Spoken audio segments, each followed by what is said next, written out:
Bonjour à tous, alors aujourd'hui j'ai l'honneur d'accueillir Luc Julia sur la chaîne. Alors restez bien jusqu'à la fin car dans cette interview nous allons apprendre à distinguer les mythes de l'IA. Nous sommes dans une vague de surenchères, de promesses, elles sont toutes plus folles les unes que les autres et Luc va nous aider à reconnaître la réalité et à envisager des hypothèses beaucoup plus réalistes du futur. Nous allons aussi comprendre les vraies menaces et les vraies opportunités. Bien sûr, on parlera aussi de la confidentialité des données, qui est un sujet qui me tient beaucoup à cœur, comme vous le savez. Nous allons parler aussi de régulation en Europe, mais aussi au niveau mondial. On va enfin évoquer les responsabilités de l'IA. Oui, qui est responsable de l'IA? Et ce que vous attendez tous, c'est comment se préparer à ce changement inévitable qui s'annonce violent pour certains, et merveilleux pour d'autres, et notamment quel serait l'impact de l'IA sur l'entreprise et l'emploi. Alors, bonjour Luc, merci d'avoir accepté l'interview. Alors, tu as dit donc tu travailles dans l'IA depuis 35 ans maintenant, tu as notamment participé à la création de Siri qui a été racheté par Apple. Tu es maintenant en charge de la technologie chez Renault, et tu es basé dans la Silicon Valley. Est-ce que tu pourrais un petit peu te présenter un peu plus en détail? Ce qui m'intéresse surtout, c'est comment tu te définis aujourd'hui, quel rôle tu veux jouer vis-à-vis de l'IA et de l'écosystème? Bon, merci Marc. Comment je me définis? En fait, je me définis en deux mots, ingénieur français. Donc c'est comme ça que je me définis. Maintenant, pour rentrer un peu dans les détails, pour dire vraiment ce que je fais et ce que j'aime bien faire, depuis tout le temps en fait, depuis tout petit, je suis toulousain, né à Toulouse, même si je suis parti relativement rapidement m'installer aux États-Unis. Je fais des trucs qui utilisent la technologie pour les vrais gens. Voilà. Donc mon but dans la vie, c'est de faire des trucs pour les vrais gens. Et évidemment, ça m'a amené à me spécialiser dans deux branches que je trouve qui sont sur le même tronc, qui sont les interfaces homme-machine, donc pour faire en sorte que les gens puissent facilement utiliser les machines, d'où la reconnaissance de la parole par exemple. L'autre, c'est les objets connectés, parce que si on connecte les objets entre eux, mais aussi à moi, ces objets vont pouvoir faire des trucs pour moi, d'accord? Et tout ça, on peut mettre ça dans un gros sac qui peut s'appeler l'IA, et donc c'est ce que je fais effectivement depuis 35 ans, mais vraiment depuis beaucoup plus longtemps que ça, puisque j'ai commencé à faire mon premier robot quand j'avais 9 ans, donc ça fait 50 ans. D'accord. Alors, ce que j'ai lu, c'est que tu avais énormément d'objets connectés chez toi et que tu avais un système, quand tu rentrais, qui démarrait ta cheminée, qui mettait les lumières que tu veux, etc. Et donc ça, c'est ce que tu appelles la technologie pour les vrais gens, avec un usage réel dans la vraie vie. Moi, je suis un vrai genre, moi. Donc, quand j'ai fait mon robot, quand j'avais 9 ans, c'était pour moi. Donc, c'était parce que je suis un vrai genre. C'était un robot pour faire mon lit. Et puis, là, effectivement, mes 219 objets connectés à la maison, ils travaillent pour moi, ils travaillent pour la famille. Et donc, dès que il se passe quelque chose, dès qu'il y a un événement spécifique qui doit arriver dans la maison, ça arrive. Donc, tout est plus ou moins automatique. Donc, c'est pour ça que je disais que c'est de l'intelligence artificielle. Bon, je fais partie de l'écosystème, moi. Les gens qui vivent dans la maison font partie de l'écosystème. Et donc, on est tous connectés. Et les choses se passent, effectivement, quand j'arrive le soir, si je suis tout seul à la maison, quand j'arrive le soir et que j'ai envie de prendre l'apéritif, ça prépare ce que j'appelle l'aperitif scene. Et donc, ça met la maison dans les conditions de température et de pression optimales pour prendre l'apéro. Ok, magnifique. Alors, tu as dit que tu savais pas ce que c'était l'intelligence. Mais j'aimerais bien quand même parce que tu as dit qu'il y a beaucoup de définitions, que personne ne s'entendait dessus, que c'est quand même possible de le définir ou c'est illusoire? Ouais, c'est compliqué. Je pense que c'est très compliqué parce que on dit toujours lui il est intelligent, lui il est bête, lui machin ça. Je sais pas ce que ça veut dire parce que il y a plusieurs types d'intelligence. Il y a l'intelligence du ventre, l'intelligence. Il y a plein Ouais, il y a d'intelligences beaucoup de neurones dans différentes. l'estomac, c'est sûr, hein. Ouais, il y en a pas beaucoup, mais quand t'as faim, t'as faim. Mais donc, du coup, j'ai beaucoup de mal à définir l'intelligence. Donc, ce que j'ai fait, en fait, c'est que j'ai décidé d'essayer de donner une définition mathématique, parce que bon, je suis mathématicien, donc j'ai essayé de donner une définition mathématique de l'intelligence où j'ai regroupé toutes les notions, toutes les machins, tout ce que les gens avaient fait, là, les philosophes qui définissent ça en 17 intelligences différentes, les psychologues qui ont 7 intelligences différentes, etc., etc. Et donc, moi, je projette ça sur un graphe à 2 dimensions. Et j'ai décidé que l'intelligence, finalement, c'était qu'une courbe qui était entre 0 et 100, donc le niveau de l'intelligence, et qui était en abscisse, j'avais tous les domaines possibles et inimaginables, et donc j'ai cette courbe qui est plus ou moins près de 100 et plus ou moins près de 0 en fonction de nos compétences dans les domaines particuliers. Et donc en définissant ça comme ça, et en disant que c'est une courbe continue, parce que quel que soit le domaine dont on parle, le sujet dont on parle, on a toujours quelque chose à dire, surtout nous les Français. Et en plus de ça, je considère que c'est continu et infini, parce qu'on invente des trucs. Et donc on rajoute des trucs à cette ligne continue, de temps en temps on rajoute des domaines, parce qu'on invente quelque chose. Donc voilà. Donc du coup, cette définition de l'intelligence me va très bien parce qu'elle est simple et elle me permet de montrer que les intelligences artificielles qui pourraient essayer de se rapporter à cette intelligence humaine n'ont strictement aucune Ouais, chance. ok. Et justement, tu avais dit aussi que quand tu sais, il y a beaucoup de gens qui essayent de faire une courbe de progression de l'IA un peu pour essayer d'arriver au moment où ça croise la courbe de l'intelligence humaine, etc. Et tu disais en fait que c'était stupide de réduire en fait l'intelligence à une courbe en deux dimensions. Et donc c'est un peu contradictoire avec ce que tu viens de dire que la définition de l'intelligence est une courbe. Non, non, mais justement, c'est ma définition parce qu'elle est simple, parce qu'il faut que je simplifie le machin. Mais ce qui est stupide, c'est d'essayer de dire que ces courbes un jour vont se croiser. D'accord? Alors, j'ai une bonne ou une mauvaise nouvelle, je sais pas. C'est que, en fait, les intelligences artificielles sont déjà beaucoup plus intelligentes que moi dans les domaines pour lesquels elles ont été fabriquées. D'accord? Donc, quand on définit finalement l'intelligence artificielle, donc maintenant, c'est l'intelligence artificielle que je définis, c'est plus l'intelligence humaine. Et cela, c'est beaucoup plus facile à définir pour moi. L'intelligence artificielle, c'est pas autre chose que, si je la prends au singulier, une boîte à outils. Une boîte à outils dans laquelle il va y avoir des outils aussi différents que le marteau, la scie, le tournevis. Et donc, chacun de ces outils va être spécialisé dans un domaine. Comme son nom l'indique, spécialisé. Et chacun de ces outils, par définition même de l'outil, va être meilleur que moi. D'accord? Parce que sinon, c'est pas un outil.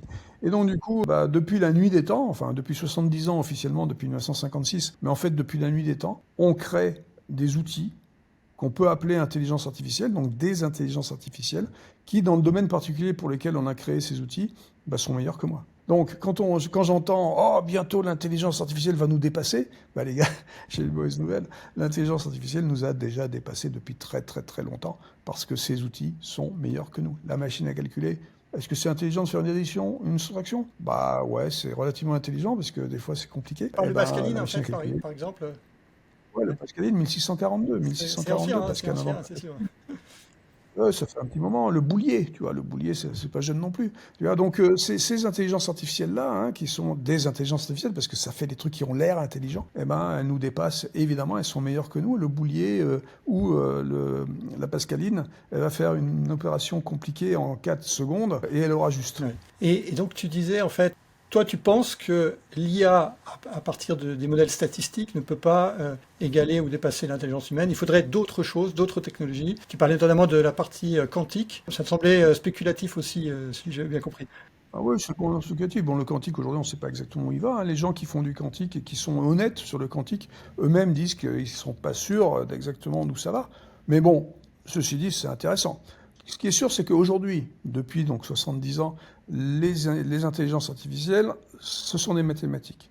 Que ce soit de la logique, avec les systèmes experts, ou que ce soit, depuis une trentaine d'années maintenant, le machine learning, le deep learning, les IA génératives, tout ça, c'est des statistiques. D'accord? Donc, c'est des maths. Et c'est vrai que les maths, on essaye toujours de modéliser le monde avec les maths. C'est pour ça qu'on les a créés, pour donner cet outil aux physiciens, justement, qui, eux, connaissent le monde. Mais bon, c'est des approximations. Et c'est pour ça que les statistiques, par définition, c'est des statistiques. Des fois, c'est bon, des fois, c'est moins bon. Donc, ça va être compliqué d'avoir quelque chose qui va être générique, général, et qui va être aussi bon que nous, meilleur que nous, dans tous les domaines possibles et imaginables. Par contre, effectivement, si toutefois, un jour, on arrive à maîtriser la physique, d'accord, la physique. Et je vais faire un raccourci là. La biologie aussi peut-être. Voilà, c'est ça. Donc je vais faire le raccourci entre la biologie et la physique, parce que finalement la physique c'est le monde. Oui. D'accord, on peut considérer que c'est la connaissance du monde, et on peut considérer que la biologie ça fait partie du monde. D'accord, donc globalement je suis en train de dire que la biologie c'est de la physique et que mon cerveau, si je veux vraiment imiter l'intelligence, apparemment, ça sort du cerveau et pas du ventre, comme tu disais tout à l'heure. Donc, a priori, ça sort plutôt de là. Et donc, peut-être qu'avec le quantique, peut-être qu'avec la physique, je pourrais modéliser mieux ce cerveau, cette biologie. Peut-être. Ça, c'est une bonne idée. Le problème, il y a au moins 2 problèmes que je vois.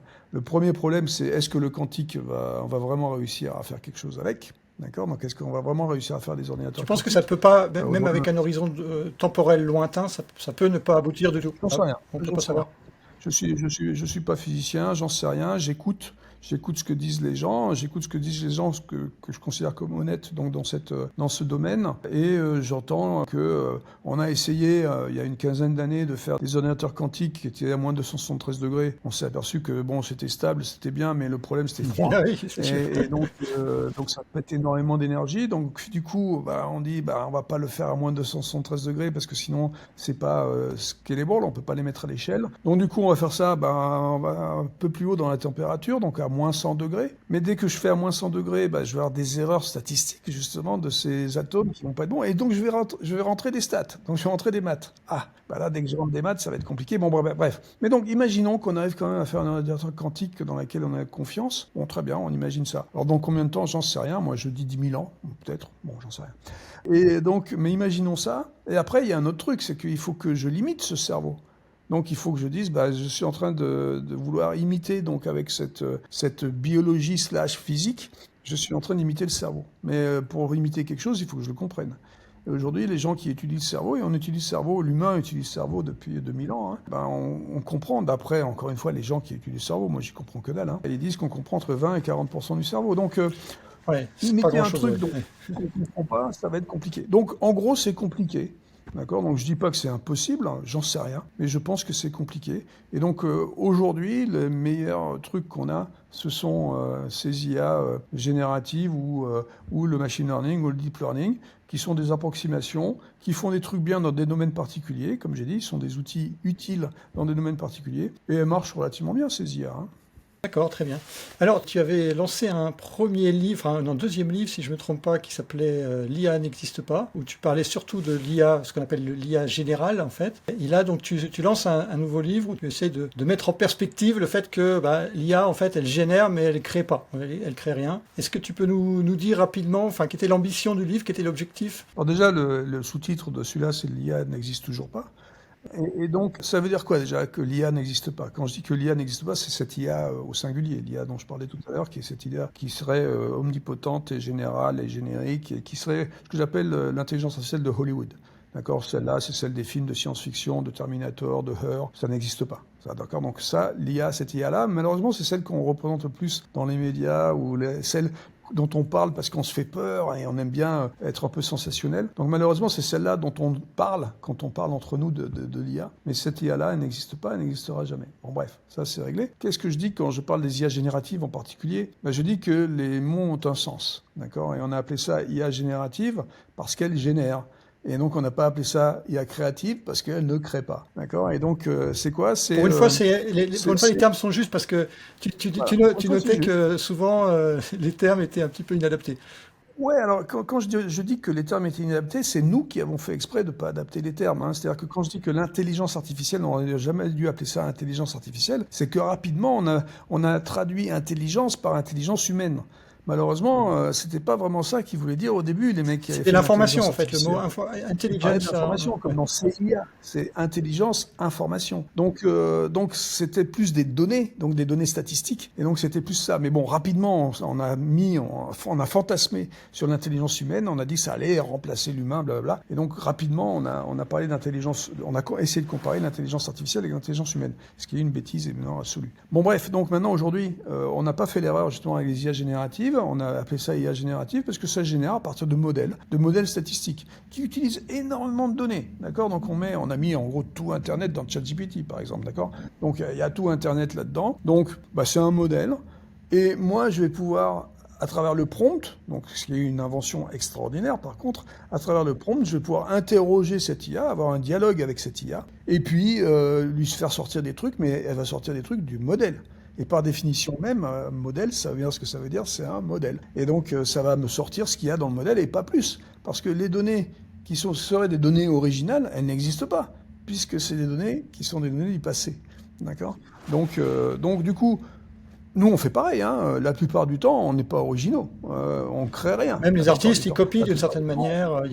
Voilà, certains, oui. Certains sont des génies et certains vont créer des trucs incroyables et sont des génies. Donc les Picasso, les Mozart et tout ça, qui changent complètement la donne dans leur domaine particulier. Mais la plupart des gens, effectivement, la plupart des artistes ou la plupart des gens normaux, on fait que s'inspirer de ces modèles, des modèles précédents, des gens, etc. Donc la plupart du temps, c'est comme ça, on fait comme ça. Mais des fois, Donc la création, la vraie création, la création incroyable, les trucs qui font des trucs absolument fantastiques, eh ben celle-là, c'est des génies qui font ça. Et ce génie, il est pour moi humain. Et donc les IA ne sont pas des génies. Les IA n'inventent rien, les IA ne créent rien, les IA ne sont absolument pas innovantes. Elles ne font que répéter ce qu'il y a dans le monde. Et ce que tu disais, c'est que donc ChatGPT et tous ont fait la même chose. Ils ont récupéré tout l'Internet. Et aujourd'hui, est-ce qu'ils sont limités par le fait que justement, ce qui est accessible via Internet est qu'il y a un sous-ensemble très petit de la connaissance, même qui est stocké sous forme numérique dans les entreprises, dans les comptes des personnes, etc. Est-ce qu'il y a un peu un conflit d'intérêts entre les utilisateurs et les éditeurs qui, quelque part, aimeraient bien récupérer toutes ces données complémentaires qui leur échappent aujourd'hui? Ouais, ils essayent, hein, j'ai des noms, hein. Il y en a qui essayent de piquer encore plus de données. C'est vrai que bon, il y avait des données qui étaient disponibles là dans cet Internet, donc on a tout pris, hop, voilà, c'est bien. On va chercher maintenant d'autres données. On en crée tous les jours des données, hein. Nous et les IA d'ailleurs aussi. C'est tout mélangé, d'ailleurs. Donc c'est tout mélangé, donc on ne sait plus d'ailleurs qui a raison, qui a tort, mais ça, bon, c'est encore un problème. La réalité, c'est que aussi dans des sphères privées, il y a des données qui sont intéressantes. Et c'est celles-là vraiment qui sont intéressantes parce que ça va être des données qui vont être spécialisées dans ce domaine particulier. D'accord ? Et c'est là qu'on va réussir d'ailleurs à faire des IA qui vont être beaucoup plus pertinentes quand elles vont être dans des domaines particuliers. Donc tu parlais par exemple des données spécifiques à une entreprise.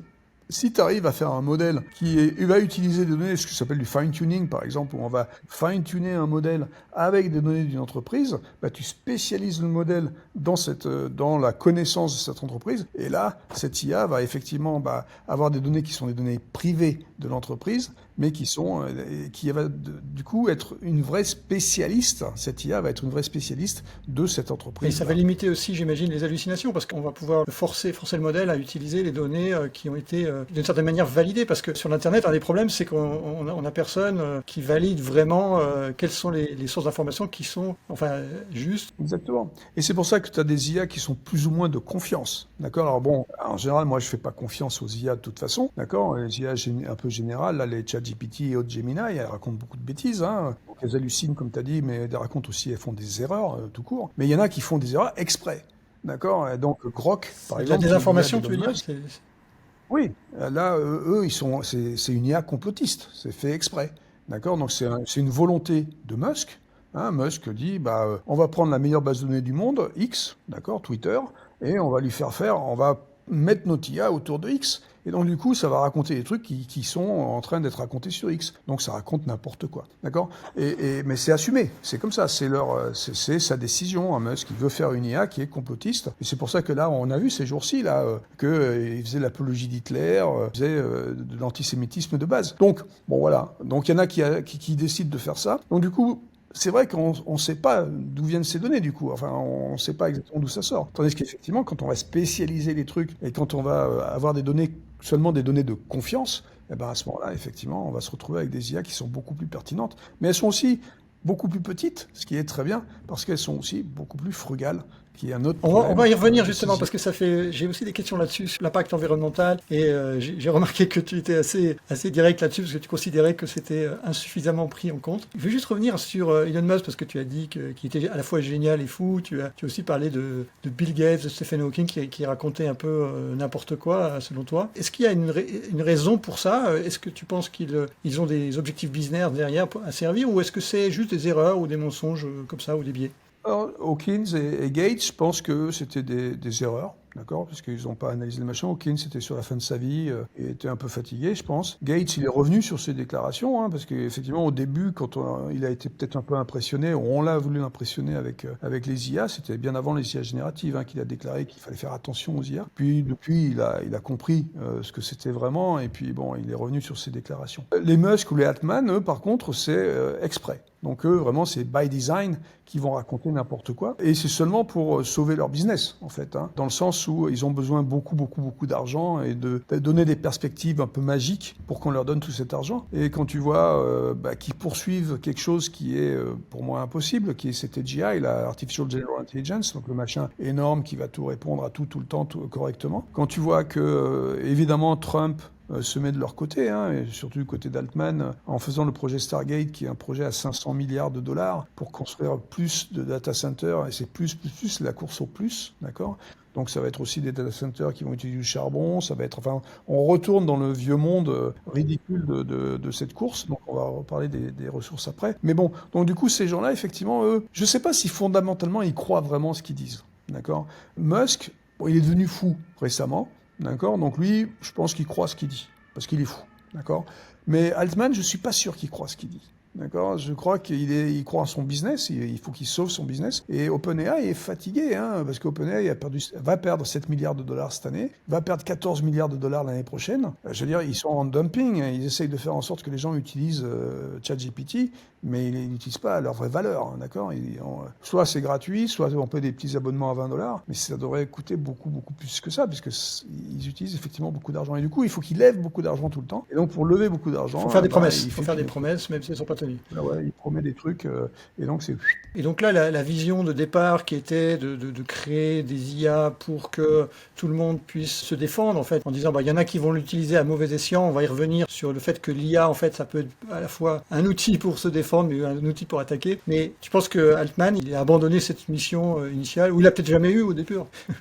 Moi, je pense qu'il l'avait un tout petit peu peut-être au début quand il était OpenAI, hein, par définition de open, c'était un peu un truc, c'était peut-être open source, mais ça s'est précipité rapidement vers du non open. Hein. Donc peut-être qu'il avait au début, mais là aujourd'hui c'est plus du tout la vision. La vision c'est de faire un truc fermé, qui soit purement commercial et qui entre dans cette course dont je viens de parler. Donc, mais je pense qu'il y en a d'autres qui essayent aujourd'hui. On voit ça justement avec ce qu'on appelle des IA agentiques, donc la nouvelle mode, on va dire, des IA qui sont un peu petites, un peu plus frugales, un peu plus pertinentes et qui sont un peu plus distribuées aussi, hein, parce qu'on se retrouve avec des agents. Donc l'agentique, c'est des agents qui vont faire des trucs et on va orchestrer pour pouvoir faire des tâches un peu compliquées, plus ou moins autonomes. Là, on voit que on va vers des trucs qui sont beaucoup plus corrects que d'essayer de faire ces machins immenses, énormes, qui n'ont aucun sens pour moi. Oui, donc ce que tu veux dire, c'est toujours cette spécialisation. En fait, on a une multitude d'agents ou d'IA qui vont être spécialisés dans un domaine, et ensuite on fait du liant entre ces différentes IA, ce qui fait que chacun des modèles est relativement petit, puisqu'il traite un dataset plus petit avec un sujet bien précis. D'accord. Alors, je t'ai entendu dire aussi que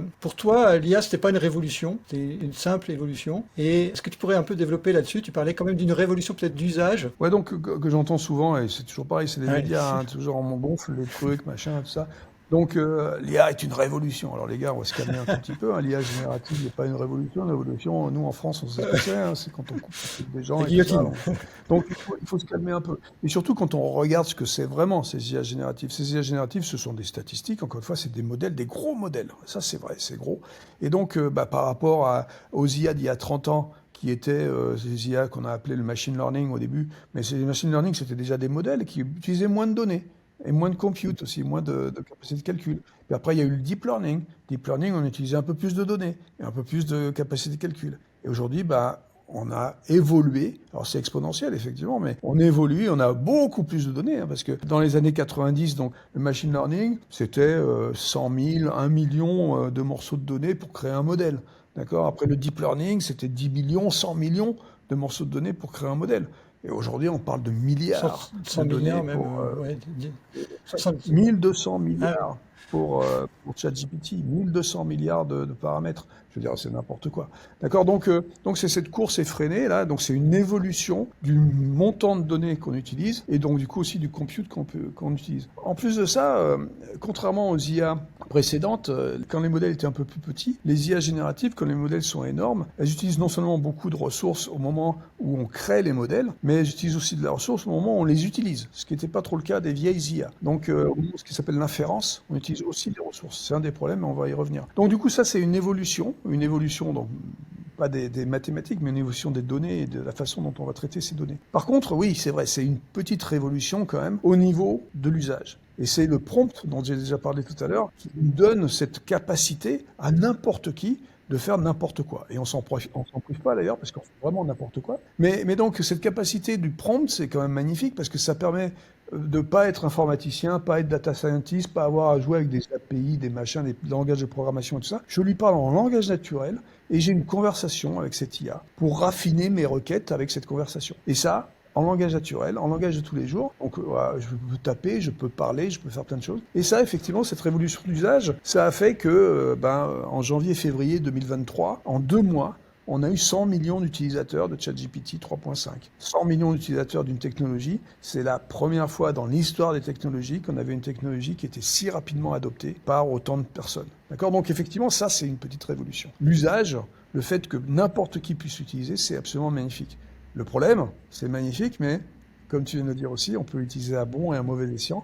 Et malheureusement, évidemment, la nature humaine est telle que relativement rapidement, on l'utilise à mauvais escient. Oui, on va y revenir parce que justement, j'ai un certain nombre de questions sur les risques, etc. Donc on va venir. Donc toi, ce que tu dis en fait, c'est que donc ça n'est pas une révolution, l'IA générative, c'est une évolution, et que puisque la révolution c'était vraiment le cas d'usage avec ces systèmes de prompting, en fait, on risque d'arriver à un plateau à un moment donné, c'est-à-dire qu'on va avoir une progression qui va plafonner en attendant la prochaine évolution. C'est un peu ça ou...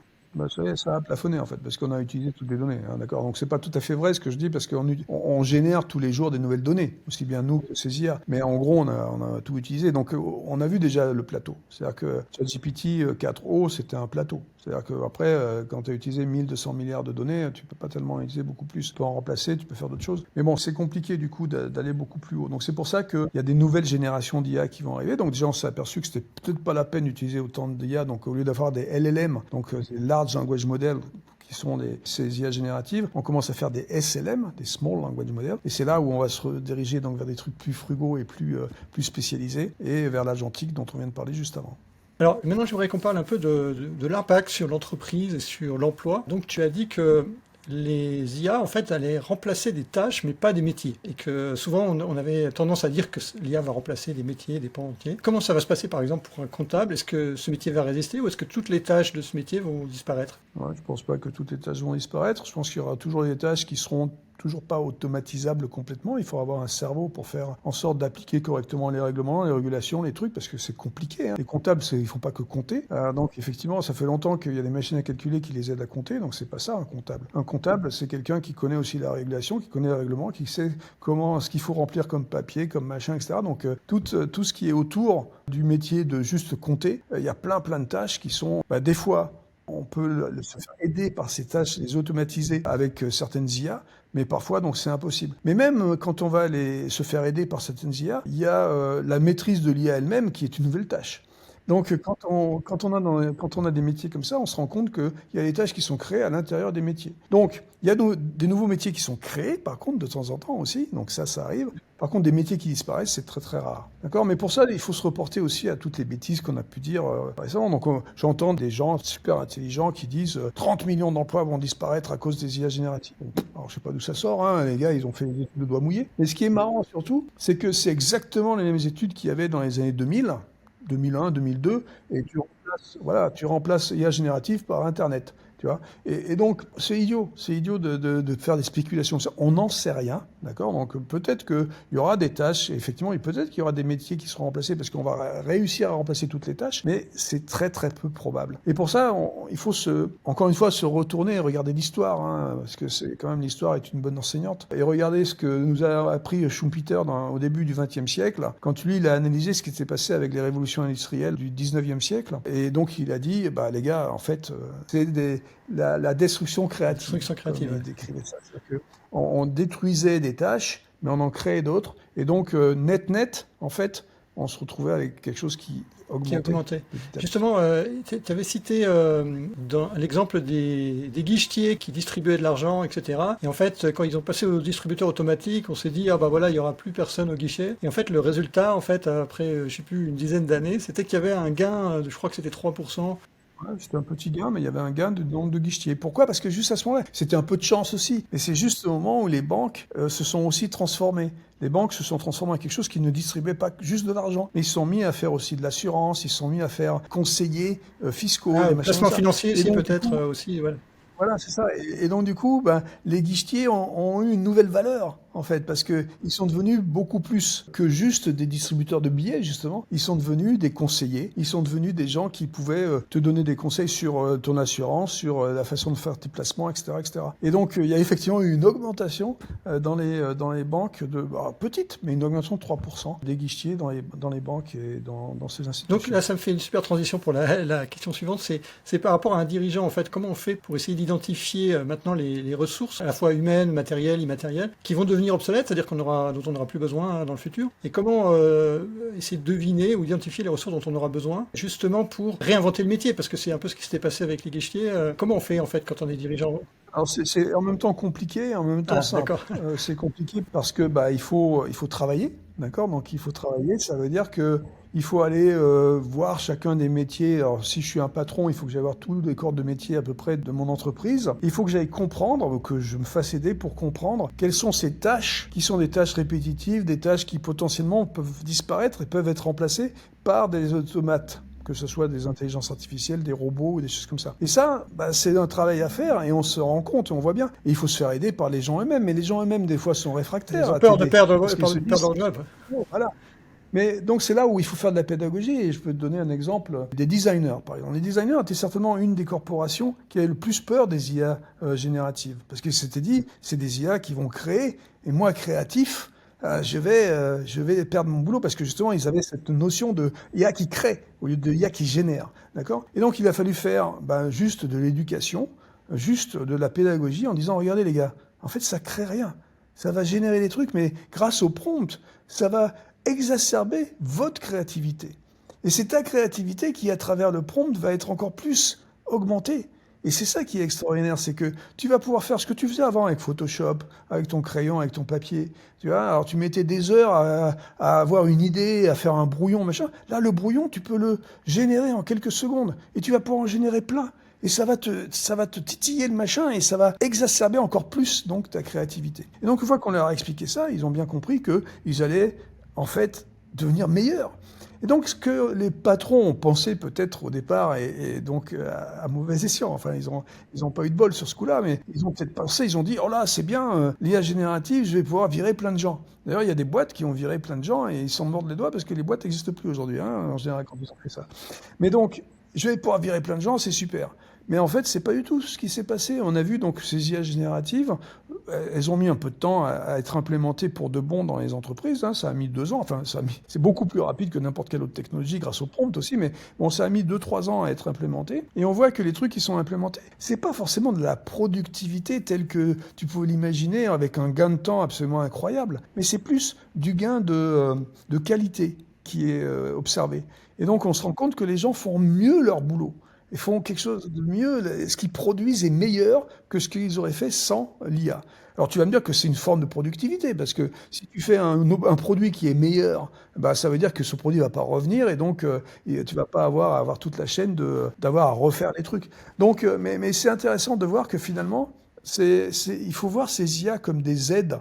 Et moi, tu sais, j'ai toujours donné comme autre définition de l'IA, intelligence augmentée. C'est mon intelligence qui est augmentée par cet outil. D'accord? Ces outils vont me permettre d'être meilleur à ce que je fais parce que je vais déléguer les tâches qui sont des tâches un peu subalternes qui m'intéressent pas trop, mais les trucs qui sont vraiment les machins où j'ai besoin de mon cerveau, où c'est vraiment mon métier, là, je vais pouvoir être encore meilleur à ça. D'où, corollaire, et je finis là-dessus rapidement, j'entends souvent aussi dire « Oh ouais, les IA, ça va nous permettre de plus apprendre les métiers parce que ça va faire des trucs à notre place. » Ben non les gars, surtout pas. D'accord? Il faut surtout pas lâcher. Il faut surtout pas arrêter d'apprendre les métiers. Parce que c'est nous qui avons les métiers. C'est nous qui avons l'excitation du métier et qui savons exactement comment ces métiers vont pouvoir évoluer et comment on va pouvoir potentiellement mettre des outils dedans qui vont nous permettre d'être meilleurs dans le métier. Mais il faut pas arrêter de faire l'apprentissage des métiers. Sinon, on fait une grosse bêtise parce que les IA toutes seules, elles vont pas pouvoir faire des métiers. Oui, et toi tu expliquais que dans tes différentes entreprises, tu prenais un soin particulier à essayer de faire des équipes pluridisciplinaires avec des profils parfois complètement improbables comme des psychologues pour faire du logiciel, etc. Et donc, est-ce que justement l'arrivée de l'IA, c'est pas un moment aussi où on va pouvoir mieux faire collaborer des métiers complètement différents? Ben ouais, justement, donc c'est justement là où tu vas avoir ces outils qui vont te permettre de faire des choses que tu n'aurais pas pu faire avant parce qu'ils vont t'augmenter, d'accord? Donc ils vont t'augmenter dans des domaines où tu n'es pas forcément le meilleur, d'accord? Et donc ils vont te permettre de faire des trucs, de voir des trucs et d'amener ta vision aussi à toi dans un métier ou dans un domaine qui n'est pas ta spécialité, amener ta vision qui va te permettre de faire des trucs que on n'aurait pas fait. Et donc justement, cette invention, ces choses qui sont l'innovation, ce qu'on peut appeler l'innovation, eh ben, l'innovation, c'est pas autre chose que de faire quelque chose que personne n'a jamais fait avant, d'accord? Et donc ça, c'est parce qu'on a des prismes différents, des visions différentes, des cultures différentes, qui font qu'on peut amener ces nouvelles idées qui vont apparaître comme ça, par des silex qui s'entrechoquent et qui font des trucs absolument incroyables. Okay. Et donc on va revenir à ta comparaison avec le marteau, parce que je la trouve très, très bien, et à la fois un peu bancale, parce que en fait, donc toi, ce que tu dis, hein, c'est qu'une IA, c'est uniquement un outil, donc c'est un humain qui tient le manche et qui décide ce qu'il fait avec l'outil, donc il peut faire des choses bien et des choses mal. Mais si on prend par exemple une voiture autonome, est-ce que c'est un outil? Pas forcément, parce que imaginons qu'il y a un accident, tu renverses quelqu'un, qui est responsable? Est-ce que c'est l'utilisateur qui a dit je vais d'un point A à un point B? Est-ce que c'est l'entreprise qui a conçu? Comment tu vois les choses? Alors déjà, la voiture autonome n'existera jamais, donc ça c'est... En niveau 5, parce qu'aujourd'hui il y en a déjà, mais elles ne sont pas encore tout à fait...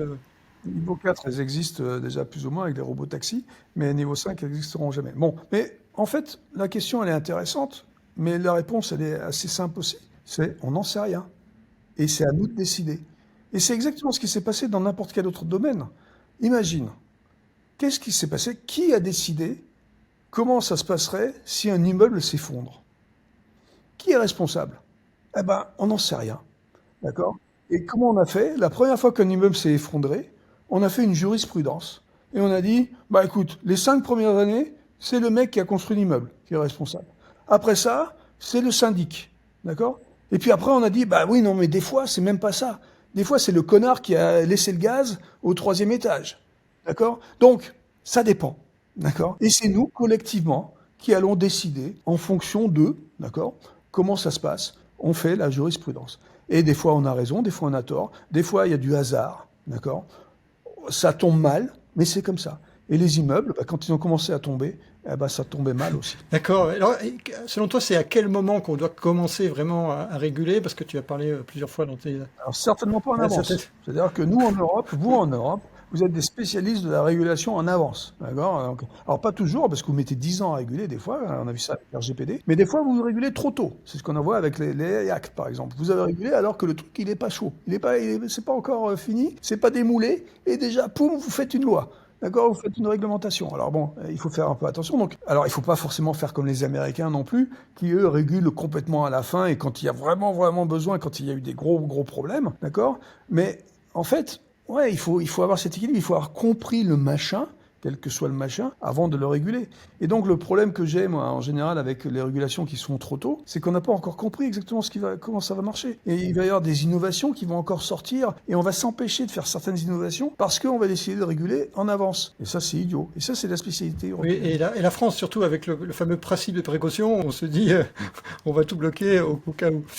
Au cas où, oui. Et donc, au cas où, ouais, au cas où, il peut se passer beaucoup de trucs au cas où. Et le sujet, quand même, est quand même important, même s'il n'est peut-être pas urgent, parce que, comme tu le dis, il faut attendre, effectivement, qu'on ait bien compris tous les tenants et les aboutissants. Tu disais que, pour toi, l'ONU ne peut pas être une entité qui régule ça. Ça serait qui, alors? Bon, Ça serait qui régulerait au niveau mondial, en fait? Comment on pourrait... Au niveau mondial, ça va être très compliqué. On a vu l'ONU aujourd'hui est complètement inefficace. D'accord, l'ONU sert à rien. Hein, d'accord, donc tout le monde marche dessus et personne ne fait rien. Ils se réunissent pour dire bonjour, mais bon, ils servent strictement à rien. Donc l'ONU ne sert strictement à rien. D'accord, donc malheureusement, au niveau mondial, une régulation mondiale, c'est très rare et c'est très compliqué et ça va être quelque chose qui est trop difficile. Par contre, ce qui est sûr, c'est que quand il y a vraiment un problème, quand l'humain vraiment commence à faire des grosses bêtises, d'accord, l'humain n'est pas complètement idiot. D'accord, donc on a vu ça dans les années 70, dans les années 60 en fait, avec les armes nucléaires. D'accord. Alors il y en avait deux qui se foutaient sur la gueule, l'URSS et puis les USA. Bon, ils ont failli faire péter le monde avec la crise de Cuba quand même dans les années 60. Et là ils se sont dit bon les gars, on va siffler la fin de la récré là, on va se calmer. Et donc dans les années 70 et 80, ils ont fait des accords bilatéraux qu'ils ont appelés les accords SALT, d'accord, qui étaient des accords qui réglementaient les têtes nucléaires globalement de chacun des pays et qui essayaient globalement d'expliquer ça aussi aux autres nations qui sont arrivées petit à petit des nations nucléaires. Donc finalement, même si c'est pas un truc mondial complètement, on arrive quand même à avoir des gens qui sont assez intelligents pour dire on va pas faire péter la planète à la fin. Donc, pour être clair, moi je suis pro-régulation. Hein. Contrairement à ce qu'on peut croire quand je dis il faut pas faire n'importe quoi, je dis juste qu'il faut comprendre. Je dis pas non plus qu'il faut avoir tout compris. C'est pas ce que je dis non plus, parce qu'il y a plein de trucs que je sais pas et qu'on saura pas tant que ça arrive pas, d'accord ? Mais il faut laisser un peu d'espace, surtout à l'innovation. On peut pas couper les ailes à l'innovation en pré-régulant sur des choses qu'on comprend pas. C'est tout ce que je dis. Et donc tu comparais l'AGI à un couteau suisse et tu disais que le couteau suisse ne fonctionne pas aussi bien que chacun des outils qu'il y a dans le couteau suisse. C'est pas facile de tourner, avec... de dévisser un truc avec un tournevis dans le couteau suisse, je veux dire, c'est insupportable. D'accord ? Donc, bah oui, alors, dès qu'on essaye de faire un truc universel, le truc universel ne marche pas, d'accord ? Donc le couteau suisse ne marche pas, il est rigolo, c'est marrant. Bon, tu te le fais piquer à l'aéroport parce qu'évidemment tu l'as oublié dans ton sac, mais bon. Et qu'est-ce qui empêcherait, parce qu'on parlait tout à l'heure de l'agentique, etc., d'avoir une multitude en fait d'IA qui sont vraiment spécialisés dans, ça pourrait être des milliers, voire des millions d'IA spécialisés sur chaque domaine, et d'avoir en fait quelque part une sorte de passe-plat, une sorte de routeur qui va choisir. Voilà. Ouais. Et ça pourrait pas être ça l'AGI quelque part?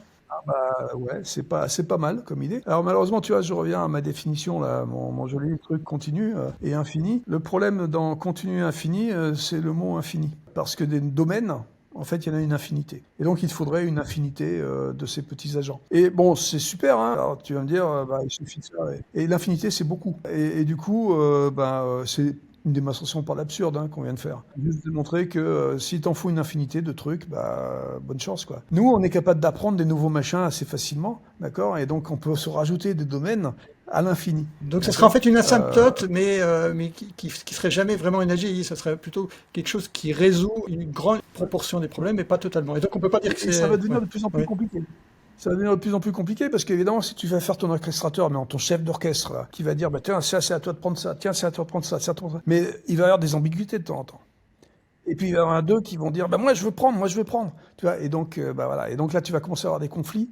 Et donc, du coup, bah, il va falloir spécialiser en disant, bon, écoutez, les gars, ok, toi, tu vas t'occuper des trucs rouges, toi, tu vas t'occuper des trucs verts, et comme ça, d'accord. Donc ça restera toujours quelque chose d'approximatif qui n'est pas absolument général. Et donc, effectivement, on peut dire que ça répond pas à la définition de l'AGI. Alors, maintenant, j'aimerais qu'on parle, parce que c'est un sujet qui te tient à cœur, sur tous les sujets, on va dire, de la responsabilité des acteurs de l'IA au sens large. Et tu disais, en fait, que les géants de l'IA, pour toi, ils n'en ont absolument rien à faire de l'impact de l'IA sur l'environnement. C'est vraiment le dernier de leurs soucis. Ils sont dans une course à l'armement où, finalement, qu'est-ce qu'on peut faire pour changer ça? Ou comment on peut influer? Quels sont les contre-pouvoirs? Évidemment, quand t'as des gens comme Trump, si tu veux, à la tête d'un pays comme les États-Unis, ça va être compliqué de changer quoi que ce soit, parce que là, par contre, ils sont anti-régulation, d'accord ? Donc eux, par contre, ils veulent pas de régulation, et donc ils sont dans cette course, d'accord ? Donc ils vont faire plus, c'est ce qu'on a dit déjà tout à l'heure. Donc là, c'est très compliqué, parce que aux États-Unis en particulier, il n'y a pas vraiment de politique comme on a en Europe, de politique de RSE.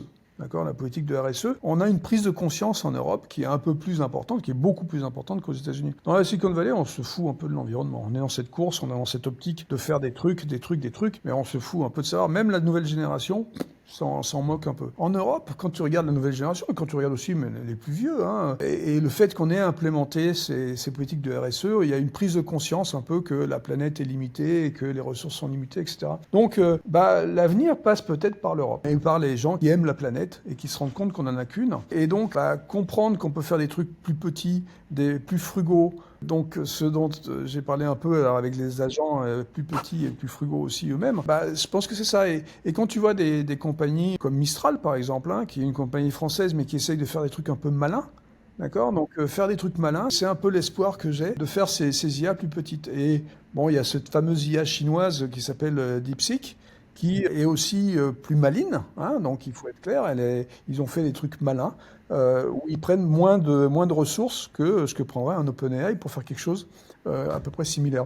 Donc, je pense que ce qu'il faut faire, c'est prise de conscience, donc ça, c'est plus en Europe qu'aux États-Unis, Et puis après, une fois qu'on a la prise de conscience, développer des machins qui vont faire en sorte d'être plus spécialisés, plus frugaux, et par définition plus frugaux. Et donc, on va faire plus attention à l'utilisation. Et comprendre aussi, s'éduquer aussi sur le fait que ça prend des ressources. Le comprendre déjà. Parce que des fois, tu vois, le fait que les data centers soient un peu loin des yeux, loin du cœur, ils sont là-bas quelque part, on ne sait pas exactement où ils sont. On n'a pas la conscience exactement de ce qu'ils peuvent. Ils sont obligés d'acheter des centrales nucléaires pour les alimenter, etc. Voilà. Et donc Microsoft qui annonce effectivement aux États-Unis, on va mettre des SNR, des petits centrales nucléaires, des petits réacteurs nucléaires à côté des data centers pour pouvoir les alimenter. C'est des aberrations. Donc essayons plutôt de faire en sorte d'être plus frugaux. Alors je ne suis pas en train de dire qu'il faut faire de la décroissance et qu'il faut retourner dans le grotte. C'est pas ce que je suis en train de dire. On est habitué à un certain confort, machin, et des IA qui vont faire des trucs. On va continuer, on va continuer à les utiliser. Il faut juste les utiliser à bon escient et comprendre, et puis avoir ce qu'on va appeler l'éthique, que ce soit une éthique personnelle, une éthique d'entreprise, donc qui ressemblerait plus à du RSE, et peut-être des éthiques de pays qui ressembleraient plus à des règlements. D'accord. Et qu'est-ce que tu penses aussi, pour aller dans cet esprit frugal, d'avoir des serveurs locaux, en fait, dans ton entreprise, même d'exécuter des LLM ou des SLM sur ta propre machine? Est-ce que tu penses que c'est un usage qui va se développer? Évidemment, parce que quand on sait que dans les data centers, c'est parce que les serveurs sont les uns à côté des autres qui se chauffent. Entre eux, ils se chauffent entre eux quand on a du mal à... Parce qu'ils sont entre eux, parce que tu en as des dizaines de milliers les uns à côté des autres, donc ça chauffe entre eux, donc il faut les refroidir. Donc évidemment, si tu ramènes ça, on dit edge, donc côté de chez toi, sur ton ordinateur, sur ton téléphone, même puisque Apple a annoncé qu'ils auraient un petit LLM de 3 milliards de données sur leur téléphone en septembre. Donc plus besoin de le t'as plus besoin de le refroidir, parce qu'en fait, il peut se refroidir tout seul. Non, et voilà. Tout seul. Bah ouais. Donc il est tout seul, il va chauffer tout seul, il va se chauffer tout seul, mais même beaucoup moins que ce que tu aurais. Donc tu vas pouvoir maîtriser ton énergie, tu vas pouvoir maîtriser ton eau potentiellement, parce qu'il y a l'eau utilisée pour le refroidissement dans les data centers. Tu vas pouvoir maîtriser plein de choses. Alors par contre, évidemment, ça marche pour l'inférence. C'est-à-dire que ça marche une fois que tu as le modèle qui est là, et tu peux mettre le modèle en bas. Pour créer les modèles, c'est toujours un peu compliqué. La création de modèles, elle demande énormément de données, et donc elle se fera toujours plutôt sur les data centers. Il y a des gens qui essayent de penser à des nouveaux modèles, qui sont des modèles de distribution. De faire des radiateurs, j'ai vu qu'il y a certains qui essayent de faire des radiateurs avec des serveurs, et en fait ils chauffent les bâtiments avec l'énergie qui a servi à faire l'embedding, la création des modèles. Exactement. Donc il y a des trucs comme ça, c'est un peu ce qu'on a fait dans les années 80, il y avait un truc qui s'appelait SETI at Home, d'accord, on utilisait des ressources qui étaient des ressources distribuées pour aller chercher des extraterrestres. Bon, c'était rigolo, mais ça prouvait juste qu'on est capable de faire des trucs distribués. Donc, on the edge, donc on peut aller chercher l'endroit où il y a du compute disponible pour faire en sorte d'utiliser ce compute. Donc, il y a des choses, ça s'appelle le federated learning en bon français. Et le federated learning, c'est quelque chose qui est aussi intéressant où on a une fédération finalement de machines qui vont permettre de pas faire un truc centralisé, mais un truc décentralisé pour créer des modèles. Bon, ça marche plus ou moins bien, mais bon, il y a des gens qui travaillent dessus afin d'éviter justement d'avoir ces trucs qui vont utiliser beaucoup trop de ressources à un endroit particulier.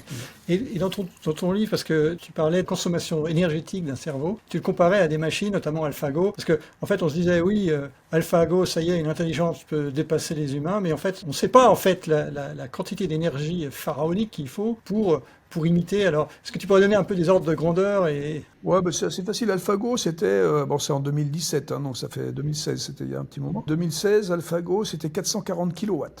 440 kW pour apprendre le modèle donc du Go. Et ça faisait que le Go, Donc il faut comprendre aussi que ici on parle que de faire du Go. Donc c'est pour ça que je parle d'IA spécialisé là, d'accord. Donc il est spécialisé dans le Go, il fait que ça, d'accord. Et le petit Coréen qui s'est fait battre, qui avait 18 ans à l'époque, qui s'est fait battre par la machine, qui était champion du monde, lui il avait que ça. Bon, ça tournait depuis 18 ans, mais il avait que ça, d'accord. Et ça c'est 20 watts, d'accord. Donc c'est 20 000 fois moins que la machine AlphaGo. Donc c'est là où on voit aussi que ces IA n'ont strictement rien à voir avec nous, d'accord. Parce qu'en plus de ça, le petit Coréen avec ses 20 watts, non seulement il joue au Go, mais il parle coréen en plus, c'est compliqué. Il parle, il fait la cuisine, enfin il fait plein d'autres trucs avec son petit cerveau, d'accord. Tandis que ces machines sont hyper spécialisées. Donc faut faire super attention quand on essaie de se comparer avec ces machines, c'est complètement ridicule. Ouais, je comprends. Alors une autre question, c'était, parce que tu as fait une intervention au Sénat où tu expliquais en fait que les enseignants devaient éduquer les jeunes justement à décrypter, à voir les anomalies. Alors tu avais donné l'exemple de la biographie de Victor Hugo, et ça a été très largement largement commenté parce que moi j'ai fait sur ChatGPT, Victor Hugo n'a pas d'erreur. Mais en fait, ce que tu voulais dire, en fait, il y avait des erreurs, des hallucinations, et que quelque part, il fallait apprendre aux jeunes, en fait, en leur disant, bah, c'est pas parce que ChatGPT l'a dit que c'est vrai. Donc, je me suis amusé à chercher Victor Hugo, ça me semblait pas tout à fait le bon exemple parce que le résultat était pas si mauvais. Et j'ai trouvé en fait une qui était la recette des crêpes au lait de canard. Celle-là, elle marche à chaque fois en fait, quel que soit le LLM. Tu lui dis, bah, je voudrais une recette de crêpes au lait de canard, et il va m'écrire une recette. Et après, je lui dis, mais t'es sûr que les canards font bien du lait? Il dit, ah ben non, effectivement, j'ai cru que c'était une boutade, etc. Tu sais, les IA sont là pour te faire plaisir.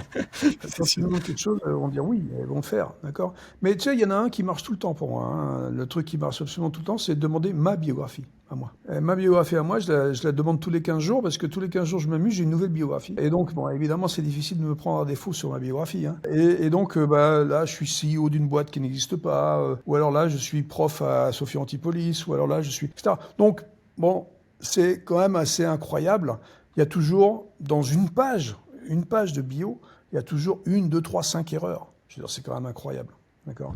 Donc il faut faire super attention, et c'est comme ça qu'on va apprendre aux gamins, en fait, à douter. Il faut juste, tu vois, remettre l'esprit critique au centre du machin. D'accord? C'est pas parce que quelqu'un le dit, alors non, la prof, il faut qu'il le croie, quand même, qu'il croie la prof. Mais c'est pas parce que... Peut se tromper aussi la prof. Ils peuvent se tromper aussi, mais c'est pour ça que je dis aussi aux profs, soyez des spécialistes des trucs que vous enseignez, parce que vous devez être sur un piédestal. Vous devez avoir raison.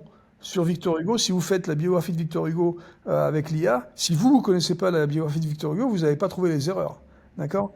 Donc, du coup, il faut être quand même spécialiste du domaine qu'on enseigne. Mais une fois qu'on est spécialiste, c'est facile de pointer les erreurs et de dire, les gars, regardez, moi je sais, parce que moi j'ai appris des trucs. D'accord? Et je suis un spécialiste du machin. L'IA, bah, elle fait des erreurs, donc douter. Et la meilleure façon de douter, c'est quoi? C'est d'aller chercher d'autres sources. D'accord? Donc, bah, pour la biographie de Victor Hugo ou pour ma biographie, je conseille aux gens d'aller voir Wikipédia. Wikipédia a certainement une bien meilleure pertinence que ChatGPT. Et moi, je regarde pas ma biographie sur Wikipédia tous les jours, mais j'imagine que ma biographie sur Wikipédia est meilleure que celle sur ChatGPT. Et puis, si toutefois il y a un doute, alors pas pour moi, mais pour Victor Hugo, bah, allez voir un dictionnaire. D'accord? Et dans le dictionnaire, il y a une bonne chance que cela. Donc, cherchons d'autres sources, doutons. C'est ce qu'il faut faire aujourd'hui, de toute façon, parce que ces IA, malheureusement, elles nous font croire qu'elles ont raison, mais il faut douter. Oui, je comprends. Et donc, ça serait ça, en fait, peut-être le message aux enseignants, d'enseigner le doute, d'enseigner l'esprit critique pour les forcer. Et aussi, pour revenir au sujet frugal, parce que c'est vrai que si on regarde, on demande à ChatGPT de nous donner, par exemple, la bio de Victor Hugo, alors qu'elle est déjà sur Wikipédia, déjà directement disponible. Et la question, c'est à quoi bon? Puisqu'on aura un moins bon résultat. Qu'est-ce qu'ils devraient faire, en fait, les enseignants? Parce qu'il y a aussi, tu vois, quand tu as des enfants ou des jeunes, quelque part, si on leur demande de faire des devoirs, ils vont vouloir céder des outils à disposition. Donc, en fait, le modèle d'enseignement, on disait, ouais, tu vas faire un exposé, etc., c'est un peu obsolète, non? Bah, c'est obsolète, mais en même temps, ça l'est pas. Parce que, tu vois, on disait la même chose sur Internet, encore une fois, il y a 25 ans. D'accord? On disait, oh là là, ils vont tous utiliser Internet, il faut interdire Internet, machin, ça. Ben non, mais laissons Internet. Internet n'a pas raison tout le temps. Si tu fais, tu vois, un exposé sur l'Afrique du Nord et que tu vas chercher des trucs sur Internet, des fois, tu trouves des trucs faux. D'accord? Et bon, ça va se voir après, au moment où tu vas rendre ta copie, on va te dire, bah, ça, t'es gentil, mais c'est pas bon. Et donc, c'est pareil pour ChatGPT, c'est pareil pour Internet. Et quelque part, tu vas apprendre que finalement, il faut diversifier tes sources. Ouais, c'est ça. Et c'est là où le doute C'est recroiser les sources, en fait, croiser les sources.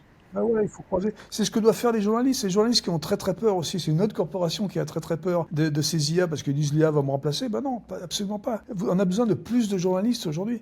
On a besoin de beaucoup plus de journalistes parce qu'il y a tellement de fake news, tellement de deepfakes, tellement de fausses nouvelles qui sont générées par ces IA, créées par des gens exprès pour générer des trucs faux, que il faut en fait investiguer encore plus. Donc les métiers d'investigation, comme les journalistes, sont des métiers essentiels. Et nous, il faut qu'on soit tous des petits journalistes. D'accord, donc en fait, ce que tu veux dire, c'est que les journalistes, finalement, dans cette révolution de l'IA, ils vont devenir en fait des vendeurs de confiance, en fait. C'est-à-dire qu'on va leur acheter la confiance parce que l'information sera disponible partout, mais on ne pourra pas se baser dessus parce que parfois il y aura des erreurs, parfois il y aura des informations. Et puis ils auront des opinions.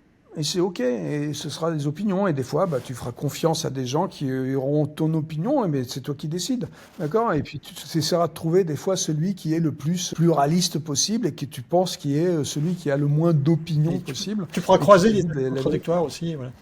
Voilà, Okay. Tu croises. Il faut de toute façon douter. En fait, le doute, c'est la clé de l'utilisation de ces outils, quels qu'ils soient, d'accord? C'est que quand tu vas prendre un marteau, tu vois, et que tu vas avoir une vis, tu vas te dire, est-ce que c'est vraiment le marteau qu'il faut que j'utilise pour la vis? Là, tu doutes, tu dis, bah non, c'est le tournevis. D'accord? Et quand tu as un clou, tu dis, ah bah ouais, ça va marcher. Tu vois, donc à chaque fois, il faut se poser la question, il faut avoir l'esprit critique, savoir est-ce que c'est le bon outil que je suis en train d'utiliser. Et alors, je voudrais parler maintenant de médecine, parce que Laura Alexandre, qui s'exprime souvent sur l'IA d'une manière un peu spectaculaire, si on peut dire, il a dit qu'en fait les IA sont supérieures maintenant aux médecins, y compris pour le dialogue avec le patient, l'empathie, etc. Et il dit qu'en fait même un médecin qui est assisté par une IA va être moins bon que l'IA toute seule. Est-ce que tu penses que c'est réel ou est-ce que c'est... Je pense pas que ce soit pertinent de dire ça. Non, je pense qu'un médecin assisté par une IA sera meilleur qu'une IA toute seule. Comme j'ai dit tout à l'heure, les IA dans les domaines particuliers, c'est vrai en médecine et c'est vrai ailleurs, sont meilleurs pour le domaine pour lequel elles ont été faites, parce que l'outil par définition est meilleur. Donc depuis longtemps, on sait que des IA qui vont aller chercher dans des radios des tumeurs sont bien meilleurs qu'un humain qui va aller chercher des tumeurs. Donc ça, c'est comme ça. Maintenant, ça ne veut pas dire qu'on a remplacé les radiologues. Ça ne veut pas dire que les radiologues ont été mis à la poubelle. Et c'est très très loin d'être ça, parce que le métier de radiologue, c'est pas seulement aller chercher les tumeurs dans les radios. Les métiers de radiologue, c'est beaucoup plus que ça. C'est, oui, aller chercher les tumeurs dans les radios. Donc là, déjà, l'IA, ce qu'elle va permettre, c'est de me classifier les machins, les cas les plus importants, et donc d'aller chercher après les personnes qui vont bien, et donc d'aller traiter ces cas en premier s'il faut, si c'est vraiment urgent, etc. Mais l'empathie dont on vient de parler, tu vois, je pense que les métiers, comme les médecins, on va retrouver de l'empathie. Et je pense pas que je puisse trouver de l'empathie dans les IA. Enfin, encore une fois, comme on dit tout à l'heure, l'IA va toujours être d'accord avec toi. Donc quelque part, elle est empathique. D'accord? Mais c'est pas forcément toujours le cas qu'il faut avoir en médecine. D'accord? Parce que des fois, il faut que le médecin il soit empathique, mais il soit surtout te dise les choses Convaincant sur ce que tu dois faire. qui Ouais. soient vraies aussi. Ouais. Ouais, parce que si tu es obèse, tu vois, et que le mec te dit oui, vas-y, va bouffer 10 hot dogs par jour, bah, peut-être que là c'est empathique, mais c'est pas vraiment ce qu'il faut faire. D'accord? Donc il faut faire un peu attention aussi à pas dire n'importe quoi sur le fait que ces IA vont être plus empathiques que les humains. En fait, il y a plein de facteurs qui sont des facteurs qui sont compliqués, qui font partie du métier à ce moment-là, et du training dont je parlais, de l'entraînement, de l'éducation donc de ces différents métiers, qui font que il y a des choses qu'on sait, qu'on sent, qu'on fait dans ces métiers, qui sont très très difficiles à modéliser. D'accord? Et donc je préfère évidemment de loin que ce soit le radiologue qui m'annonce que j'ai un cancer, celui qu'il a trouvé dans une radio, plutôt que ce soit une IA qui me dise tu as un cancer. D'accord. Et il y a un autre sujet qui m'intéresse en termes de métier, c'est les avocats en fait, parce que tu as mentionné dans une des interviews un exemple d'un avocat, je crois qui était à New York, en tout cas aux États-Unis, qui avait été radié parce qu'il avait juste donné au juge un document généré qui était complètement faux avec des références inventées. Est-ce que c'est juste un épiphénomène, quelqu'un qui s'est un peu pris les pieds dans le tapis, ou est-ce que ça peut quand même, l'IA peut transformer radicalement ce que font les avocats, en fait, leur travail? Là, en l'occurrence, on a montré que l'IA n'a pas été très bonne, hein, parce que il avait effectivement essayé de demander à l'IA qu'elle lui génère sa plaidoirie, mais il avait oublié de donner pas mal d'informations sur le cas. Et Du donc, contexte, du coup, en l'IA fait. a Ouais. généré tout n'importe quoi, d'accord? Donc ça, c'est embêtant, mais bon, c'était stupide de la part du gars, de l'avocat, de pas relire le machin, de pas vérifier des trucs. Encore une fois, le machin, tu lui demandes de générer une plaidoirie, il va te générer une plaidoirie. Ça veut pas dire que c'est une bonne plaidoirie. Ça veut dire qu'il va te générer un truc qui ressemble à une plaidoirie. Voilà. Comme il génère un truc qui ressemble à la bio quand il génère une bio. D'accord? Donc, il faut faire super attention. Toujours se dire que ces IA sont là pour nous faire plaisir, sont pas là pour nous donner la vérité. Ouais, je comprends. Très bien, merci. Alors, j'ai une dernière question. J'aimerais bien que tu nous parles, parce que toi, tu es un expert de l'IA depuis, tu me disais, 50 ans, puisque tu as été le premier robot à 9 ans. C'est quoi aujourd'hui les sujets qui t'intéressent dans l'innovation? Est-ce que c'est chez Renault, donc j'imagine le transport, ça en fait partie, mais est-ce qu'il y a d'autres domaines qui t'intéressent, qui te passionnent en fait? Les domaines intéressants, bon, il y a le transport énorme parce que de plus en plus c'est compliqué pour les gens, les populations vieillissantes, c'est de plus en plus difficile de se déplacer potentiellement et tout ça. Puis c'est compliqué, et les règles sont compliquées, enfin il y a plein de trucs qui sont compliqués pour se déplacer, donc c'est bien de regarder un peu comment le transport peut être plus intelligent, hein, avec les bouchons, les machins, tout ça. Bon, il y a plein de trucs certainement à faire. L'autre qui m'intéresse, c'est la médecine, hein, dont on a déjà parlé aussi. Il y a évidemment des vies à sauver, et des choses extraordinaires à faire en médecine. En fait, moi, j'aime bien regarder et mettre l'IA un peu partout, quand ça a du sens, encore une fois. Mais surtout, ce qui est excitant, c'est ce qui va arriver après. D'accord, donc aujourd'hui, on a un peu poussé le bouchon un peu trop loin avec ces IA génératives parce que je pense qu'elles sont pas viables à cause de ce qu'on a dit sur trop de ressources qui sont utilisées.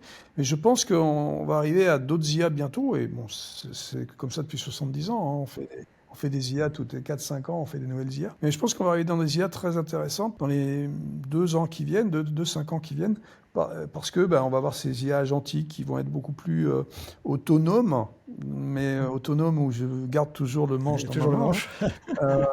Et donc, où ça va faire des trucs intéressants, où ça va me libérer du temps, où ça va me libérer mon cerveau, où ça va me libérer pour faire mes tâches vraiment comme j'ai envie de les faire. Je pense que ça va être très intéressant dans plein de domaines différents. Et donc, je pense qu'on est à la veille de quelque chose de très intéressant. Pas d'une révolution, mais de bons outils qu'on va pouvoir utiliser à bon escient, une fois qu'on aura bien appris aussi comment les utiliser et comment ne pas les utiliser. Ok, très bien. Eh ben, écoute, merci pour toutes ces réponses passionnantes. Donc, je vais mettre les liens vers ton livre dans la description de la vidéo. Ils pourront aller l'acheter, évidemment. Moi, je l'ai commencé à le lire, j'en suis à peu près un tiers. J'ai pas encore tout à fait fini, mais c'est passionnant déjà. Et puis, voilà, on reste intéressé par ce que tu vas nous faire savoir dans les prochaines années, puisque tu vas continuer à avancer dans ce domaine. Est-ce qu'il y a des sources d'informations que tu recommanderais, qui te paraissent bien, ou des auteurs ou des personnalités qui, pour toi, sont dignes de confiance, que tu recommanderais? Ouais, il y en a quelques-unes, ouais, mais bon, la meilleure façon, c'est de fouiller un Fouiller. peu, de se faire ses propres opinions Et d'avoir des avis de contradictoires, c'est un peu ce que tu disais, le fait voilà, ouais, d'exercer ouais, son esprit critique. Ouais. Très exactement. bien, merci beaucoup, à bientôt. Et pour mes auditeurs, si vous avez aimé cette vidéo, c'est le moment de liker, de vous abonner. Et il y aura encore d'autres interviews comme celle-là qui a été passionnante. À très bientôt dans une prochaine vidéo.